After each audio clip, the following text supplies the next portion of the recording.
आए नसीमे खोए मुहम्मद सल्लल्लाहु अलैहि वसल्लम आए नसीमे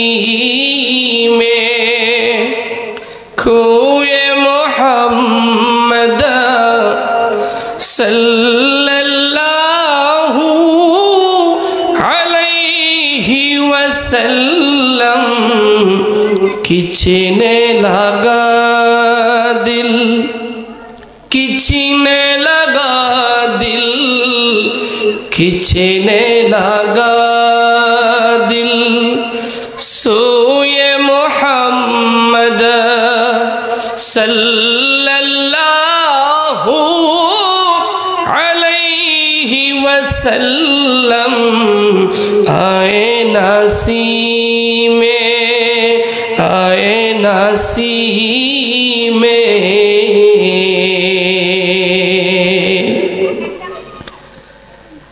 काबा हमारा खूए मोहम्मद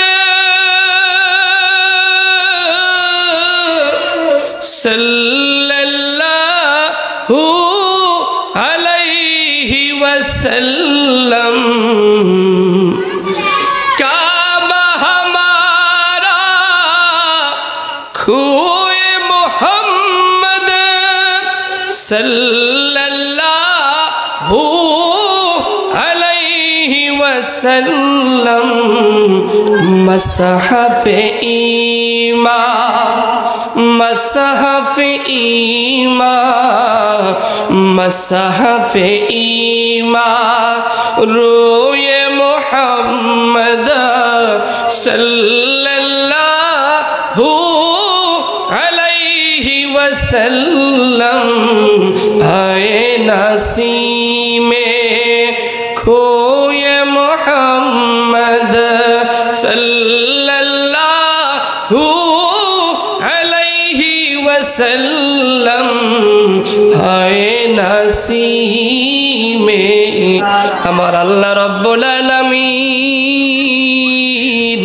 সূরাতুল হুজরাতের মধ্যে আমার আল্লাহ রব্বুল আলামিন কি ডাকদা বললেন তুমি আমি সাধারণ মানুষ আমার আল্লাহ রব্বুল আলামিন আজ থেকে ১৫০০ বছর পূর্বে সারা দুনিয়ার মানুষদেরকে ওনার প্রিয় হাবিব আমাদের কলিজার টুকরা রাহমাতুল লিল আলামিনের কেমন সম্মান আর তাজিম শ্রদ্ধা করতে হবে আমার আল্লাহ কোরআনুল কারীমের সূরা হুজরাতের মধ্যে আল্লাহ সেদিন ডাকদা বললেন আল্লাহ কি বললেন আল্লাহ বললেন ইয়া আইয়ুহাল্লাযীনা আমানু লা তুকদ্দিমু বাইনা ইয়াদাইল্লাহি ওয়া রাসূলিহি আল্লাহ ডাকদা বললেন হে ঈমানদারের দল হে মুমিন মুত্তাকির দল হে পরহেজগারের দল যারা আল্লাহর বান্দা রাসূলুল্লাহর উম্মত দাবি করেন শুনো শুনো আমার আল্লাহ রাব্বুল আলামিন কুরআনুল কারীমের মধ্যে ডাকদা বললেন রে ঈমানদারের দল লা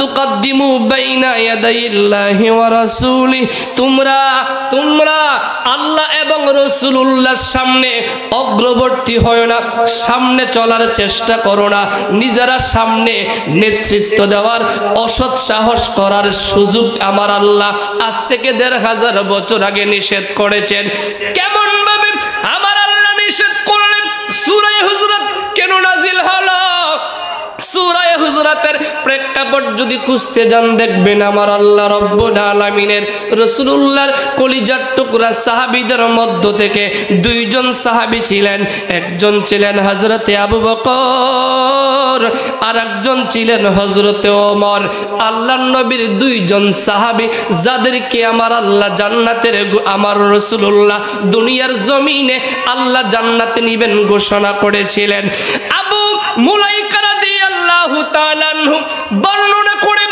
আল্লাহর নবী মজলিসের মধ্যে বসে আছেন।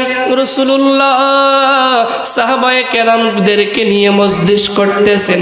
ওই সময় রাসূলুল্লাহর সামনে অনেক সাহাবীদের মধ্য থেকে দুইজন সাহাবী হযরতে আবু বকর হযরতে ওমর দুইজনের পক্ষ নিয়ে দুইজনের মধ্যে কথা কাটাকাটি শুরু হয়ে গেল। আল্লাহর নবী উপস্থিত, দুইজন সাহাবী একজন আরেকজনের সাথে তর্কে জড়ায়া গেলেন। হযরতে আবু বকর ডাকদা বলেন, উমর রে, তুমি সব সময় আমার সিদ্ধান্তর বিরোধিতা করো, আমার সিদ্ধান্ত তুমি গ্রহণ করতে চাও না। খলিফাতুল মুসলিমিন হযরত উমর আল্লাহর নবীর নূরময় কদম মুবারকের সামনে ডাকদা বললেন, আবু বকর, এইটা তোমার ভুল ধারণা। আমি তোমার সিদ্ধান্তের বিরোধিতা করে এরকম নয়, বরং আমি কি চাই জানোনি? আমি আমার দৃষ্টিতে সত্য যেটা সেইটার পক্ষে বলছি, কিন্তু আমি তোমার বিরোধিতা করা আমার মুখ্য নয়। আবু বকর ডাকদা বলে, উমর, তুমি আমার পক্ষে কোনো সময় থাকতে চাও না। আবু বকর ওমর দুইজন সাহাবী যখন কথা বলতে লাগলেন, অনিচ্ছা সত্ত্বে দুইজনের কণ্ঠের আওয়াজ তর্ক বিতর্কের কারণে গলার আওয়াজ বেড়ে গেল। আল্লাহর নবী উপস্থিত, রাসূলুল্লাহর কদমের সামনে আবু বকর ওমরের কণ্ঠের আওয়াজ যখন বেড়ে গেল, আমার আল্লাহ রব্বুল আলামিন সূরাতুল হুজরাত নাজিল করে আমার আল্লাহ সতর্ক করে দিলেন।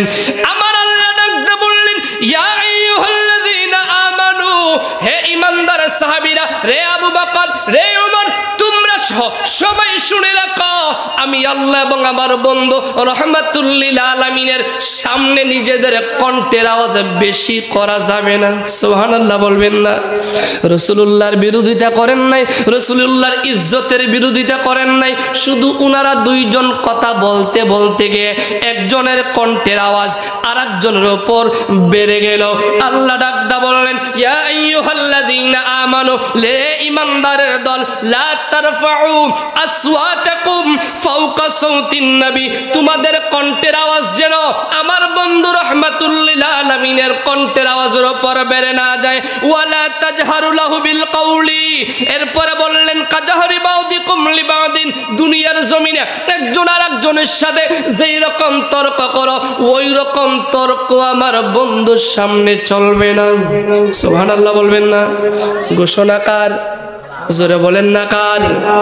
আমার আল্লাহ যদি রাহমাতুল লিল আলামিনের কণ্ঠের আওয়াজের উপরে আল্লাহ সাহাবায়ে কেরামের কণ্ঠের আওয়াজ বরদাস্ত না করতে পারেন, কুরআনের মধ্যে আল্লাহ নিষেধ করে দিলেন।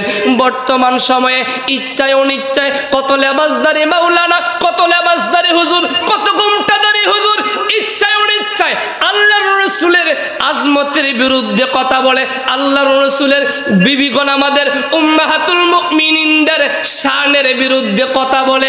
যেইখানে আবু বকর উমরের কণ্ঠের আওয়াজ আল্লাহ সহ্য করলেন না, এখানে যদি আল্লাহর রাসূলকে নিয়ে কিচ্ছু বলা হয়, কটূক্তিমূলক, ইহানতমূলক, ইচ্ছায় বলো আর অনিচ্ছায় বলো, তাহলে আপনার ঈমান থাকবে? কথা বলেন, থাকবে? এই রকম এখন হচ্ছে না? কয়দিন আগে সোশ্যাল মিডিয়া খুলেন, আল্লাহর নবীর আরশুল আজিম সুমহান শানের খেলাফ বক্তব্য কতটুক দিলেন শোনেন। দেশের একজন হুজুর বললেই বলবেন আপনারা দলাদলি করেন, ওয়াল্লাহি রাব্বিল কাবা, কাবার মালিক আল্লাহর কসম, কোন হুজুরের বিরুদ্ধে বলা আমার মাকসুদ নয়। হুজুর যখন রাসূলুল্লাহর বিরুদ্ধে বলেন তখন আমরা তাদের বিরুদ্ধে বলতে বাধ্য হই, ঠিক কিনা বলেন? মৌলবী সাংবাদিক সম্মেলন, সাংবাদিক কনফারেন্সে প্রেস ব্রিফিং করতে গিয়ে বললেন ১৫০০ বছর আগে আল্লাহর নবী আল্লাহর পক্ষ থেকে সংবাদ আনতেন, এখন তোমরাও সংবাদ দাও।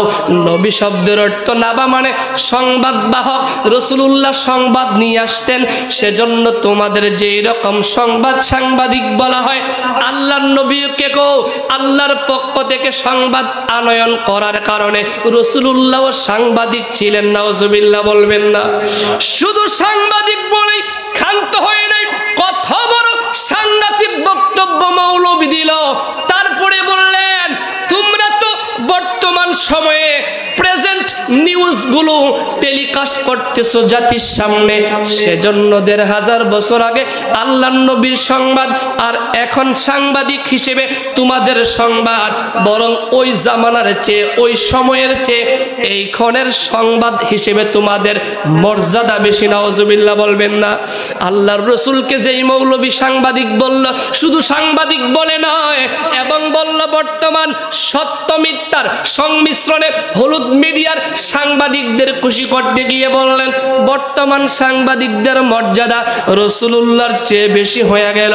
আল্লাহর নবীর সামনে আবু বকর উমরের কণ্ঠের আওয়াজ আল্লাহ বরদাস্ত করলেন না।